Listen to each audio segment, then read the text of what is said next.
out of birds. Again, I try to break free of the lock Zephyr has me in so I can snatch the pad out of Fry's hands, but it only tightens Zephyr's hold. Zephyr, who's freaking Thor. One of his arms is choked around my neck, the other braced across my torso like a seatbelt. He's bare-chested, straight off the beach, and the heat of him is seeping through my t-shirt. His coconut suntan lotion's filling my nose, my whole head. The strong smell of the ocean, too, like he's carrying it on his back. Zephyr dragging the tide along like a blanket behind him.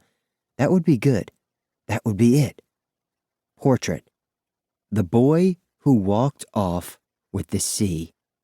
But not now, Noah. So not the time to mind paint this cretin.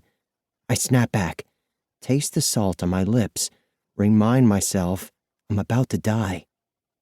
Zephyr's long, seaweedy hair is wet and dripping down my neck and shoulders. I notice we're breathing in sync, heavy, bulky breaths. I try to unsync with him. I try to unsync with the law of gravity and float up. Can't do either.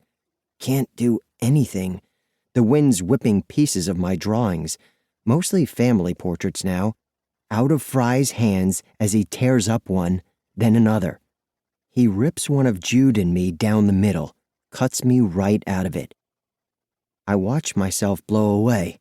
I watch him get closer and closer to the drawings that are going to get me murdered. My pulse is thundering in my ears.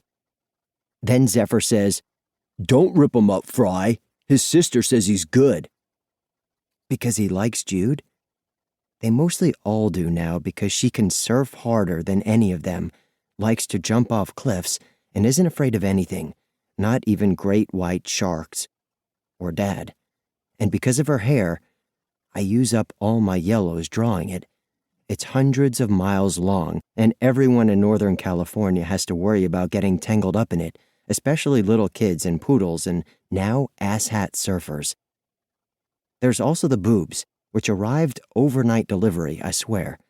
Unbelievably, Fry listens to Zephyr and drops the pad. Jude peers up at me from it, sunny, knowing. "Thank you," I tell her in my mind.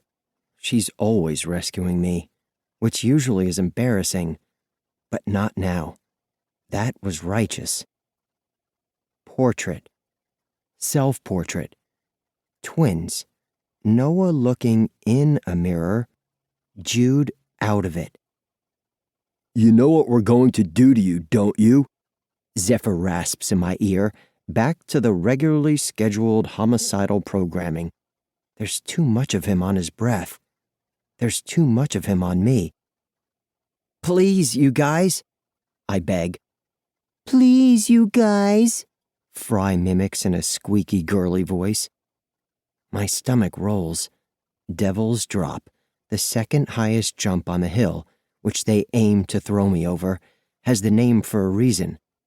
Beneath it is a jagged gang of rocks and a wicked whirlpool that pulls your dead bones down to the underworld. I try to break Zephyr's hold again, and again. "Get his legs, Fry." All 6,000 hippopotamus pounds of Fry die from my ankles. Sorry, this is not happening. It just isn't. I hate the water, prone as I am to drowning and drifting to Asia. I need my skull in one piece. Crushing it would be like taking a wrecking ball to some secret museum before anyone ever got to see what's inside it. So I grow, and grow, and grow, until I headbutt the sky. Then I count to 3 and go freaking berserk, thanking Dad in my mind for all the wrestling he's forced me to do on the deck, to the death matches where he could only use one arm and I could use everything and he'd still pin me because he's 30 feet tall and made of truck parts. But I'm his son, his gargantuan son. I'm a whirling, ass-kicking Goliath, a typhoon wrapped in skin, and then I'm writhing and thrashing and trying to break free, and they're wrestling me back down, laughing and saying things like, "What a crazy mother." And I think I hear respect, even in Zephyr's voice as he says, "I can't pin him. He's like a freaking eel."